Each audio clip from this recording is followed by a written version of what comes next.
The second week of Advent, we gather around our nativity scenes and we add to the cast of characters that we started with.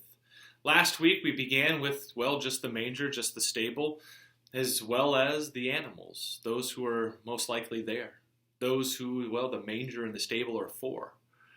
This week we add the shepherds who are brought there by the angels. And so you can see my shepherd here, as well as my angel in the middle.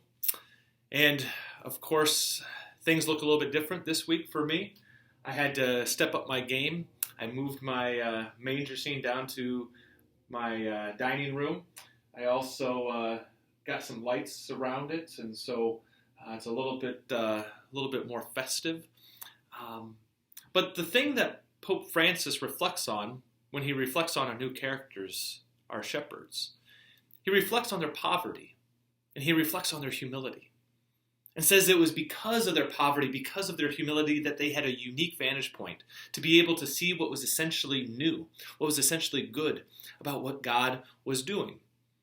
It was because of their poverty and because of their humility that they were able to see and to experience and come to the fullness of Christmas joy when the angels sang, "Glory to God in the highest," on that first Christmas Eve.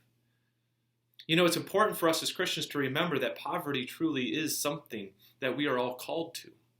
Poverty is something that truly is blessed. Jesus even says so. Blessed are those who are poor in spirit. But we get confused by this because we often think that by poverty, what is meant is for us to be destitute. It's meant for us to not have anything and not be able to support or to provide for ourselves or for our families. And that's not the type of poverty that is being called blessed. Indeed, those who are destitute, those who are without the means to support themselves and to support their families, are truly in a terrible state. And that's something that those with more, we ought to provide in justice, because they indeed deserve to be able to at least support themselves. They have a right to life. They have a right to support themselves and their families. And we in our society need to be able to provide for those with little. And so when Jesus says, "Blessed are the poor in spirit," he's not talking about poverty or being destitute, not poverty in a materialistic sense. He speaks of poverty in a more spiritual sense, a poverty of spirit, a poverty that is a detachment from the things of this world. You see, the things of this world, the stuff that we have, the material things that we surround ourselves with, they have a way to, absorb our heart. They have a way of taking all of our attention. They have a way of being our end-all, be-all. And when they become that for us, instead of being our possessions, they kind of possess us. And they are the ones who, determine, in a sense, our desire. They determine our livelihood. They determine all that we are. And we're not meant to be determined by our things. We're meant to be free of those things, above those things, and indeed determined by the very love of God. We are called to be detached from the things that we own and to, be good stewards of them and to use them for the glory of God, to use them for the salvation of souls, to use them for what they are meant to be used for, which is to give God glory, which is to enable us to show love. And so to be poor, to truly be poor in a blessed sense, is to be detached from the things of this earth and to be free for the things of heaven. And indeed, it is the case that many times those with little, those that are materialistically poor, are also those who show the way with regards to spiritual poverty. It's because they don't have much around them that they are able to live freely for the things that truly matter, the things that truly endure, the things like family, like love, like friendships, relationships, like joy. The people who sometimes don't have the big homes and the big cars are sometimes the happiest people because they know and they live out this poverty of spirit where they don't determine their own worth by what they have. They truly well, allow themselves to be determined by the very love that God has for them. And that's a lesson that we all need to learn. And that's a lesson that the shepherds certainly knew. They were outcasts. They were those on the fringe of society. They were the poor.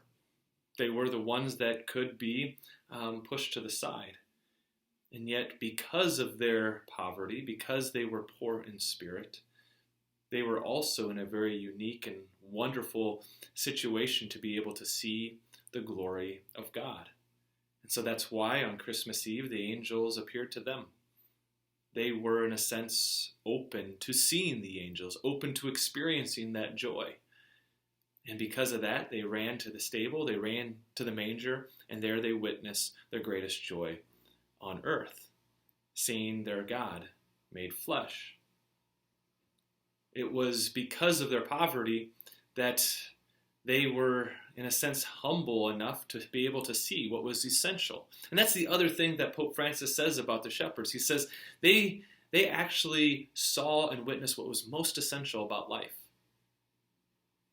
You know, sometimes we in our society, we get distracted by what is truly not essential.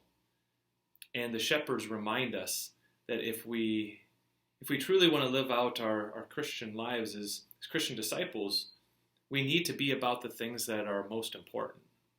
To not lose sight of family, to not lose sight of faith, to not lose sight of the things that truly will endure for all time. The salvation of our souls and the salvation of the souls of those closest to us, and indeed the salvation of all souls. We're meant to live for that, not for anything less. You know, Pope Francis also says that not only do some nativity scenes have the shepherds, and of course maybe the angel that appeared to them, like I do, but that many times there's also other figures that people might add, cowboys or bankers or bakers or bricklayers. Many times manger scenes are meant to also incorporate how it's not just to the shepherds, those ordinary folk, but it's also to us ordinary folk that God desires to reveal his glory to. And so he says, well, I'll just read what he says. He says, children and adults too often love to add to the nativity scene other figures that have no apparent connection with the gospel accounts, and yet each in its own way. These fanciful additions show that in the new world inaugurated by Jesus, that there is room for whatever is truly human and for all of God's creatures. And so, for instance, I have, like I said last time, my snowman with the Iowa State hat. It is a reminder to me of my experience at Iowa State, which is very truly human and is where I discerned the Lord's call to become a priest. And so I add this figure to my nativity scene to remind me of the Lord's call. Over here I also have Santa, old St. Nick. He's skiing. It's a reminder to me of looking forward to going skiing. And my brother priests, who I go skiing with, just to remind me to pray for them. And I look forward to our fraternity and getting together. Just like hopefully all of you look forward to being together with family, however you can do that. Whether you have to do it virtually, whether you have to do it with a wave going by, whether you can do it by standing outside with some hot cocoa. However it is that you celebrate Christmas, I hope you look forward to being together. And hopefully, when you get together, you can truly see what matters, what is most essential, just like the shepherds did when they saw Christ laid in that manger. Well, that's the second week of our manger experience, and I will be with you again next week, and we'll add a few more characters as we get closer and closer to Christmas.